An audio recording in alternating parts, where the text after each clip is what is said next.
The question we can have here, how can very experienced player make so many wrong decisions? Well, because what Russian school teaches you, yeah, you have to use your own logic, but you can structure logic several different ways. You have to make sure that your logic follows the ground rules. You follow ground rules using your logic. You don't make 6, 7 moves in early stage of the game with the same piece. Well, there are different aspects of the strategy. Activity of the pieces we already mentioned. And now I'm going to show you one very instructive game played by two representatives of great Russian school between Mikhail Botvinnik and Yefim Geller. Well, even they sometimes fail to activate all their pieces. Well, let's go with the game. d4, knight f6, typical King's Indian that Geller used to play almost every time he had a chance. g3, bishop g7, bishop g2, castle, knight c3, d6, knight f3, knight c6, d5, knight a5, knight d2, c5, queen c2, and a6. Very, very well known position theoretically, and very popular at that time. Game was played in 1952. That was many years ago. After a6, white castled. You have to notice here, white's bishop on g2 is not too active. White's pieces of knight on c3 and knight on d2 kind of cramped. And black has easy way to go b5. But there is one problem in black's position. White deliberately goes for it. Black's knight on a5 is in a very bad position. That knight is not in danger, of course. It's not in the danger of being captured or trapped, but is totally out of play. Bishop f5 was played, e4, and now bishop d7. So the purpose of bishop e5 to make white play a4 and to make bishop on g2 even worse.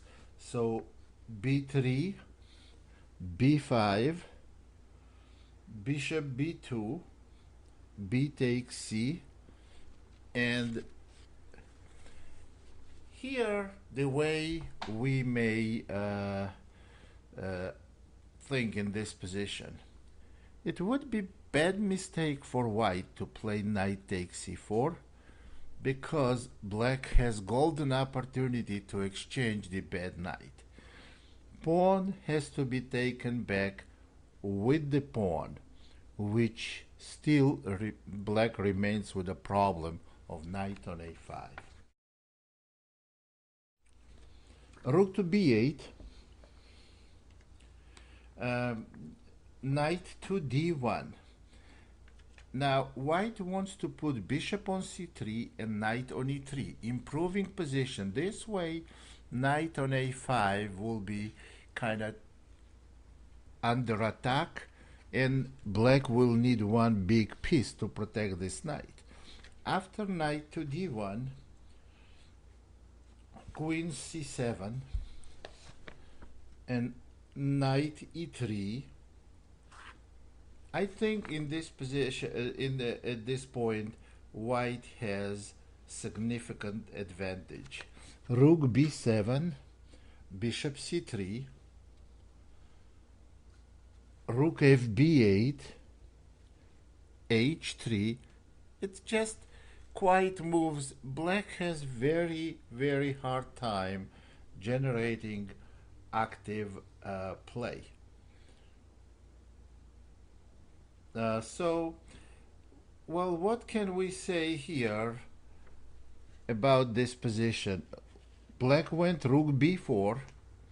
Now black is trying to give up the exchange to make good square for the knight, but white continues to play rook b1, and now after rook takes b1 and rook takes b1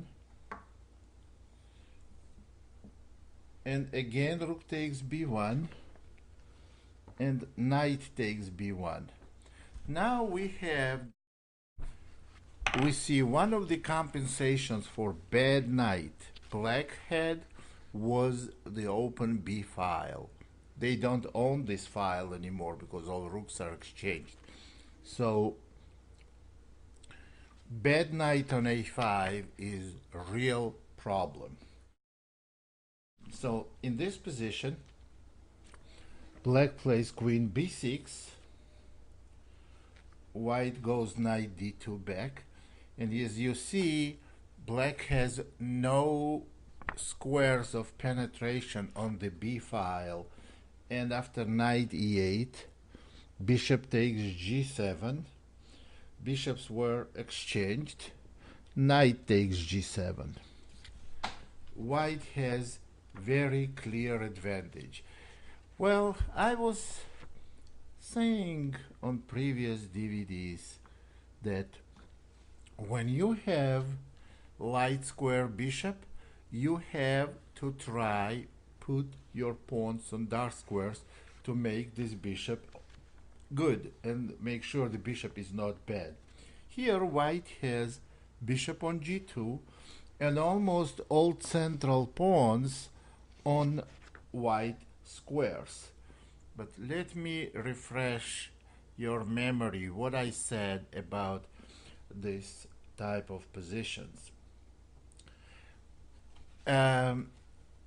If white's bishop is bad, that doesn't make black's bishop good, because when there are 7 pawns on the board, there's hardly ever good bishop because position is so closed.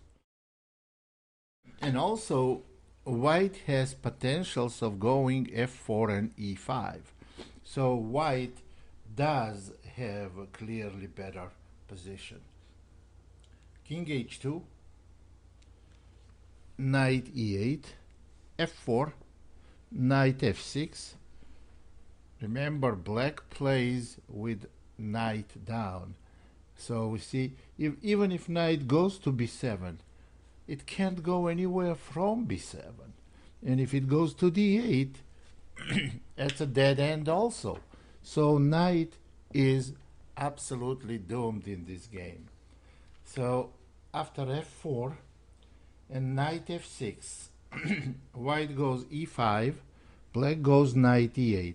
It's still not easy for white to make significant progress. So after knight e8, queen c3 was played, improving position of a white queen, f6,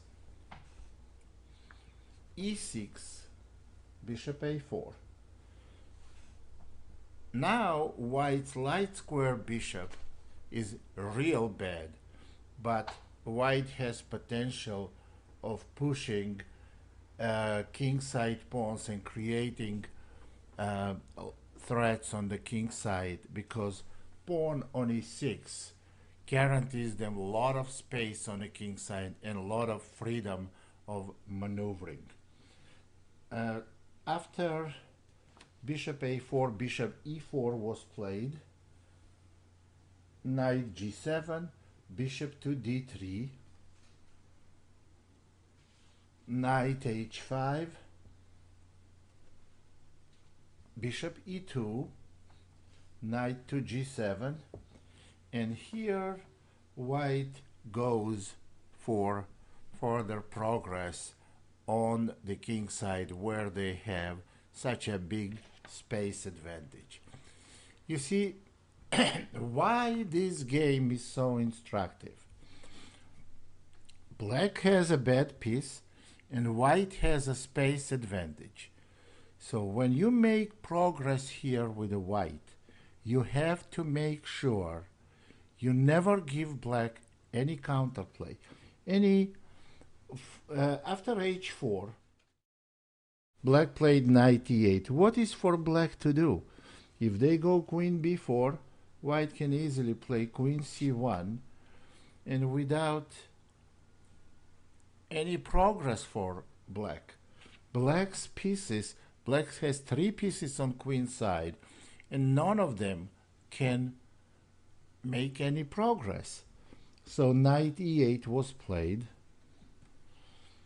But after knight e8, white has total freedom to do anything they want. They want bishop d3, and after knight g7, they went f5. Okay, of course, black has to try not to open position.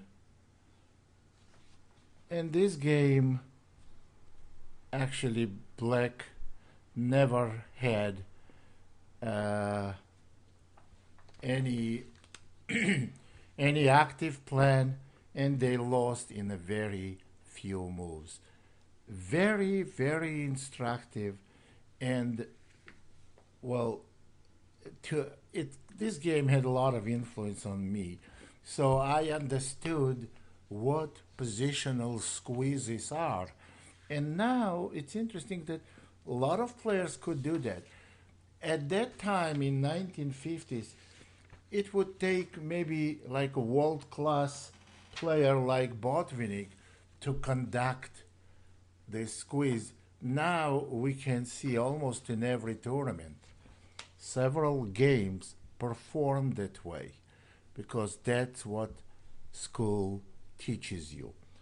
Now let's go to the other game. There is a game that I really like very much. Was played between Botvinnik also and Keres. Botvinnik is a father of Russian chess school. Had a lot of good strategical ideas put into the game, and now you can see in almost every game some of these ideas are used. So this game against Keres was played also in 1952.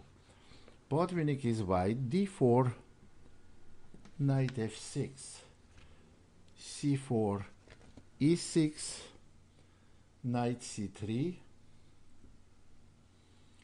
d5, c takes d, e takes d, bishop g5,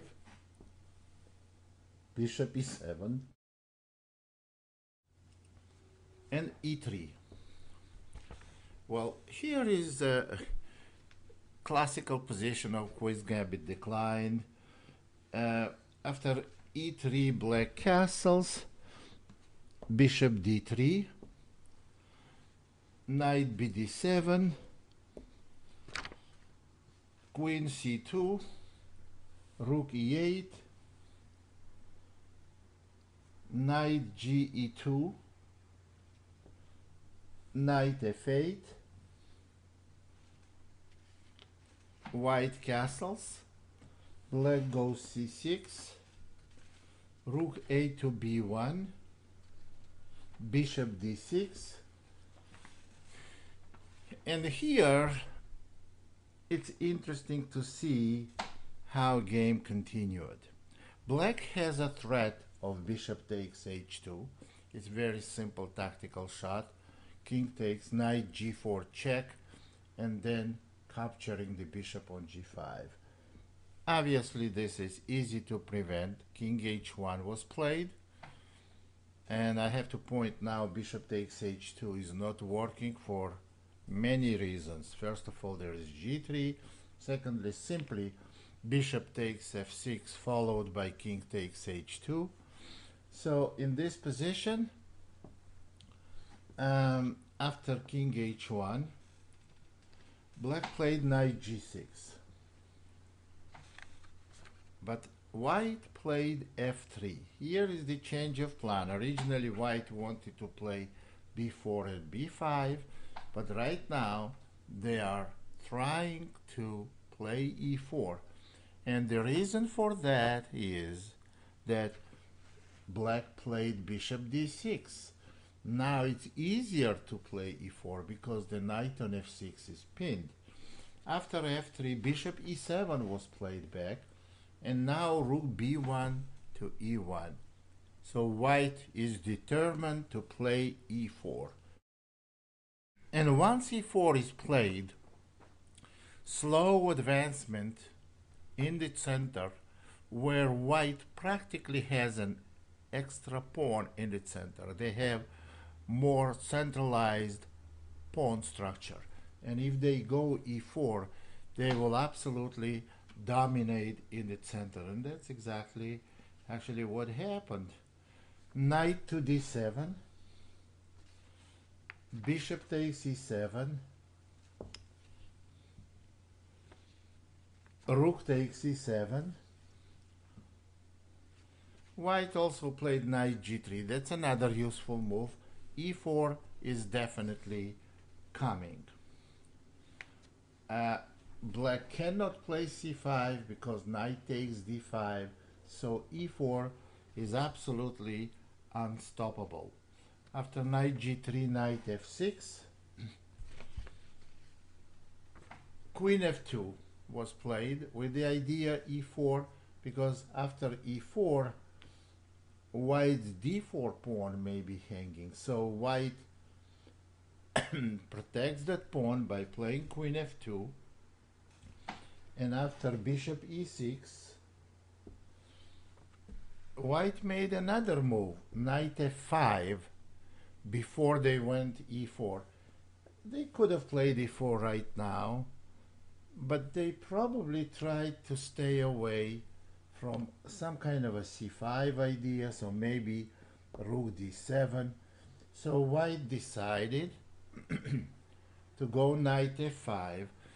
It's interesting that when you play moves like knight f5 and you delay your main idea e4, you have to make sure that this will be possible. It's not going away from you, and move or 2 or 3 later you will be able to do this anyway. Bishop takes f5, bishop takes f5, queen b6, and finally e4.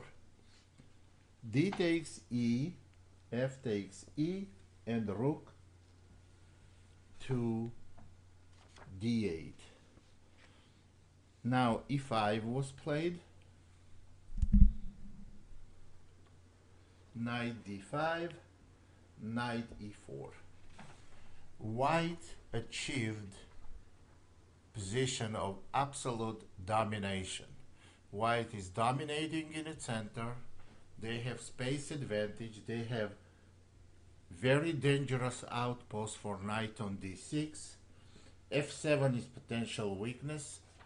I would say white has decisive initiative at this point. Knight f8, knight d6, knight d6, and here after queen c7, bishop to e4, knight e6, white is intending to exchange bishop for knight to have dominating knight against defending knight, but before they do that, they go queen h4. They use this bishop for the last time, attacking h7 square. After g6, bishop takes d5, c takes d, and another strong move, rook c1, and after queen d7, rook c3. You see, this is the very, very instructive way of seeing how you can absolutely maximize activity of your pieces. And you use every one of your pieces to the full extent. So here, rook is on c file, ready to go to h3 or f3, depends on the need, and black is going to be absolutely helpless. I was always talking about domination and coordination. Those are my two most important phrases in piece coordination. Coordination, domination, this is by far the most important aspect of chess strategy. By far the number one topic. So after rook c3, rook f8 was played, and now knight f5, and it's time now to redeem this huge advantage. Of course, taking is not possible because of rook g3 check, followed by queen f6. Knight g7, also queen f6. And in this position, black played rook f8 e8. If this rook goes to e8, then after knight h6, it's a very quick mate. King g7, queen f6 check, and rook h3 mate.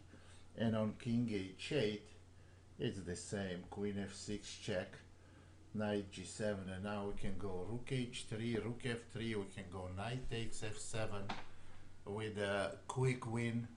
So black is totally helpless here.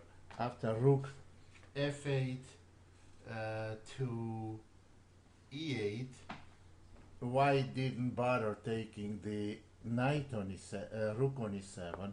They played knight h6 check, and on king f6, king f8, queen f6, threatening mate on h8, knight g7, rook c3 f3, and this is beautiful picture how pieces can be absolutely helpless.